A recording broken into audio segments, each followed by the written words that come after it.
Welcome back to official Akhtar Rahman sir YouTube channel. एक नए video में आपका फिर से बहुत बहुत तो वेलकम है।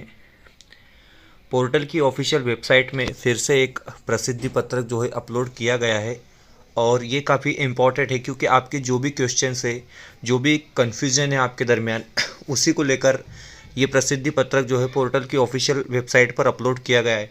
यहाँ पर आप देख सकते हैं कि शंका समाधान बताया जा रहा है। तो मतलब आपके मन में जो क्वेश्चंस है, आपके मन में जो शंका है, उसी का समाधान यहाँ पर आपको मिलने वाला है। आपके जितने भी क्वेश्चन है, जो भी मतलब कन्फ्यूजन है आपको विथ इंटरव्यू विदाउट इंटरव्यू को लेकर, प्रेफरेंस लॉक करने को लेकर या आपकी क्वालिफिकेशन को लेकर, तो तमाम चीज़ों का जो जिक्र है इस पीडीएफ में हो रहा है। हम तफसील से इसकी इन्फॉर्मेशन हासिल करेंगे। वीडियो में आगे बढ़ने से पहले अगर आप हमारे चैनल पे नए हो तो प्लीज़ चैनल को सब्सक्राइब कीजिए, साथ ही साथ बेल नोटिफिकेशन को ऑन कीजिए ताकि आपको आने वाले वीडियोस के नोटिफिकेशन जो है वो आसानी से मिल पाए। और अगर आप हमसे जुड़ना चाहते हो तो डिस्क्रिप्शन में जाकर आपको हमारे टेलीग्राम और व्हाट्सएप ग्रुप को ज्वाइन कर लेना है, जहाँ से आपको तमाम शासन निर्णय और परिपत्रक जो है वो वक्त वक्त पर देखने के लिए मिलेंगे। तो वीडियो को प्लीज़ लाइक कीजिए। सबसे पहला पॉइंट यहाँ पर बताया जा रहा है, इयत्ता 6वी ते 8वी व इयत्ता 9वी ते 10वी या गटातील केवळ बीकॉम अर्हता धारण करणाऱ्या उमेदवारांना पदवी स्तरावर प्रचलित तरतुदीतील मुख्य विषय घेऊन उत्तीर्ण नसल्याने ऐसे उम्मीदवार पात्र ठहरत नहीं। तो देखिए, अगर यहाँ पर साफ साफ बताया जा रहा है कि अगर आपका बीकॉम है, उन स्टुडंट्स के लिए खास करके ये है, बीकॉम सह अन्य अर्हता धारण करीत असतील तर त्या त्या अर्हतेनुसार पात्र प्राधान्यक्रम उपलब्ध होतील। उदाहरणार्थ बीकॉम अर्हतेनंतर एम कॉम, यानी बीकॉम के बाद एम कॉम अगर आपका हुआ है, अर्हता धारण करीत असल्यास त्यांना पात्रतेनुसार इयत्ता 11वी व 12वीचे प्राधान्यक्रम उपलब्ध होतील। तो देखिए, अगर आपका सिर्फ बीकॉम है तो आपको प्राधान्यक्रम जनरेट नहीं हुए होंगे, और अगर आपका बीकॉम के बाद और कोई डिग्री आपके पास है, एग्जाम्पल एम कॉम, तो आपको जो है प्राधान्यक्रम जनरेट हुए हैं 11वीं 12वीं के लिए।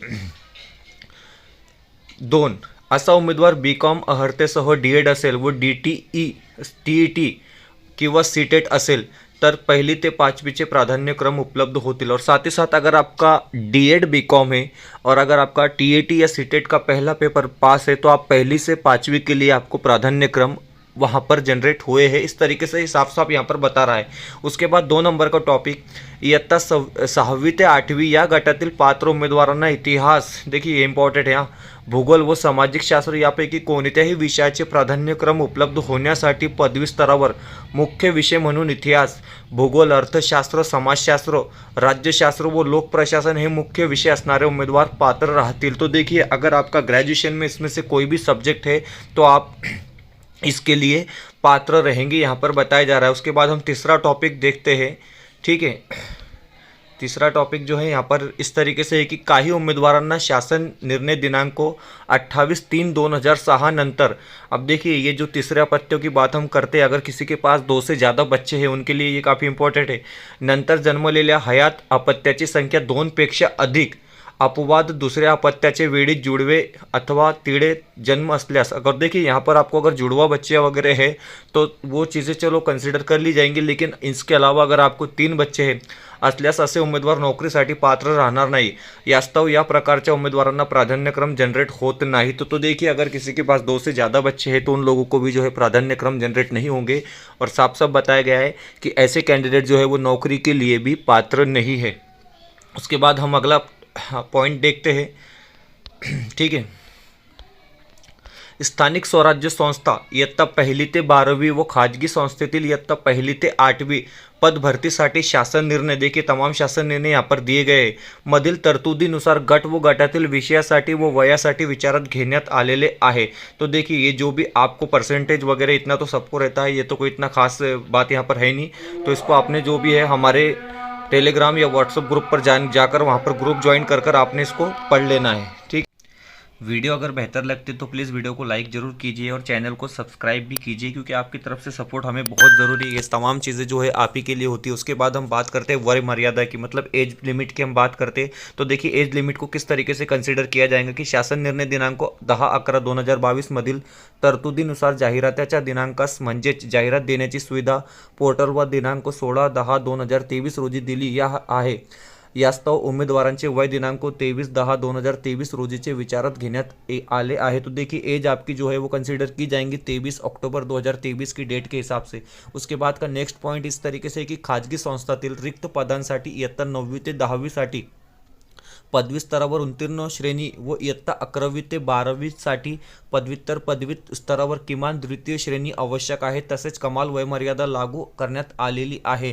तो देखिए जो भी आपका परसेंटेज और एज की लिमिट की जो है यहाँ पर बात हो रही है। उसके बाद उम्मीदवारास त्यांच्या स्वप्रमाणपत्रामध्ये देखिए ये इंपॉर्टेंट है, इसको लेकर कल काफ़ी ज़्यादा क्वेश्चन पूछे गए हैं। ये वाला टॉप पॉइंट आप यहाँ पर देखेंगे। उम्मीदवारास त्यांच्या स्वप्रमाणपत्रामध्ये नमूद केल्यानुसार मुलाखतीशिवाय व मुलाखतीसह या दोन प्रकारचे प्राधान्यक्रम जनरेट होत आहे। तो देखिए आपको जो प्राधान्यक्रम जनरेट हुए मुलाखती सह और मुलाखती शिवाय, मतलब इंटरव्यू, विथ इंटरव्यू और विदाउट इंटरव्यू, तो ये इस वजह से हुई कि जिस तरीके से आपने आपका स्व प्रमाण पत्र फिल किया था उस वजह से आपको ये प्राधान्यक्रम जनरेट हुए हैं। साथ ही साथ उम्मीदवार त्यांच्या सोयीनुसार देखिए, तो जो अगर कैंडिडेट है वो अपने हिसाब से जो है पसंती क्रम नमूद करून प्राधान्यक्रम लॉक करणार आहेत। तो देखिए कैंडिडेट को पूरी छूट यहाँ पर दी गई कि आपकी चॉइसेस के हिसाब से आपने जो है प्राधान्यक्रम को लॉक करना है। उसके बाद तथापि उम्मीदवार बंधनकारक सर्व प्राधान्यक्रम लॉक करने बंधनकारक नहीं। और एक सबसे इंपॉर्टेंट बात जो कल से कन्फ्यूजन है आपके पास में, क्योंकि कुछ बच्चों को जो है इससे रिलेटेड मैसेजेस भी आए हैं प्राधान्यक्रम लॉक करने के बावजूद भी, तो यहाँ पर उसको स्पष्ट कर रहा है कि आपको जितने भी प्राधान्यक्रम उपलब्ध करके दिए गए वो तमाम प्राधान्यक्रम को लॉक करना आपको बंधनकारक नहीं है। आप सिर्फ अपने चॉइसेस के जो प्राधान्यक्रम है, प्रेफरेंसेस है, उसी को आप लॉक कर सकते हैं। तसेच उम्मीदवार त्यांच्या सोयीनुसार प्राधान्यक्रम लॉक करू शकतात। उसके बाद नेक्स्ट पॉइंट इस तरीके से की उमेदवार सध्या आलेल्या जाहिरातीनुसार त्यांच्या सोयीचे पद नसल्यास उमेदवार आता आलेले प्राधान्यक्रम लॉक केले नाही तरी उमेदवार यानंतर नव्याने जाहिराती आल्यास त्यास तो पात्र राहणार आहे। तो देखिए अगर कोई कैंडिडेट है उसको अगर प्राधान्यक्रम नहीं आए तो नेक्स्ट टाइम में जब दूसरा टप्पा होगा तब वो प्राधान्यक्रम के लिए पात्र रहेगा। उम्मीदवारांनी ज्या क्रमाने प्राधान्यक्रम नोंद केले, मतलब जिस सिक्वेंस से आपने आपका प्रेफरेंस को लॉक किया है त्या क्रमाने गुणवत्तेनुसार शिफारस केली जाते। तो उस हिसाब से मेरिट के हिसाब से जो है शिफारस की जाएंगी। उमेदवाराची ज्या प्राधान्यक्रमावर शिफारस होईल त्यानंतर प्राधान्यक्रम विचारात घेतले जाणार नाही। अगर एक बार आपका किसी प्राधान्यक्रम में विचार हो गया तो उसके बाद के जो प्राधान्यक्रम है जो है उसमें सोचा समझा कुछ नहीं जाएगा। ठीक है, उसके बाद हम देखते हैं नेक्स्ट पॉइंट।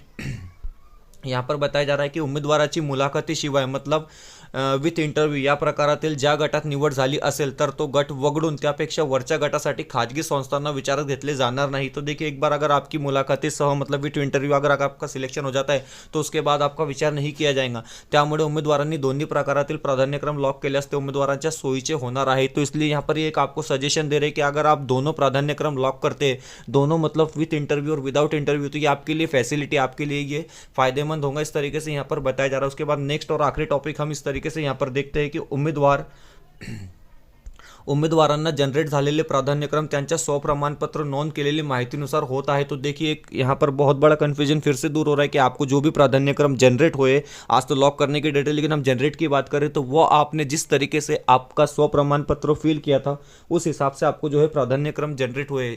यास्तव उमेदवारांना प्राधान्यक्रम जनरेट होत नसल्यास अथवा कमी अधिक होत असल्यास उमेदवारांनी सर्वप्रथम नोंद केलेली माहिती तपासावी। अगर आपको प्राधान्यक्रम जनरेट नहीं हुए या कम ज़्यादा हुए तो आपने आपका जो स्व प्रमाण पत्र है सबसे पहले उसको चेक कर लेना है, क्योंकि आपने जिस तरीके से आपका स्व प्रमाण पत्र फिल किया है उसी तरीके से आपको प्राधान्यक्रम जनरेट हुए। इस तरीके से इन लोगों का कहना है। मानो कि आप शिक्षण आयुक्त साहब का इस तरीके से कहना है, तो आपको एक एक चीज़ जो है वो बेहतर तरीके से समझ आ गई होंगी। वीडियो बेहतर लगी तो प्लीज़ वीडियो को लाइक कीजिए, चैनल पर नए हो तो प्लीज़ चैनल को सब्सक्राइब कीजिए। जुड़े रहिए हमारे चैनल के साथ किसी भी शैक्षणिक अपडेट के लिए। मिलते हैं अगले वीडियो में किसी बेहतर अपडेट के साथ। खुदा हाफिज़।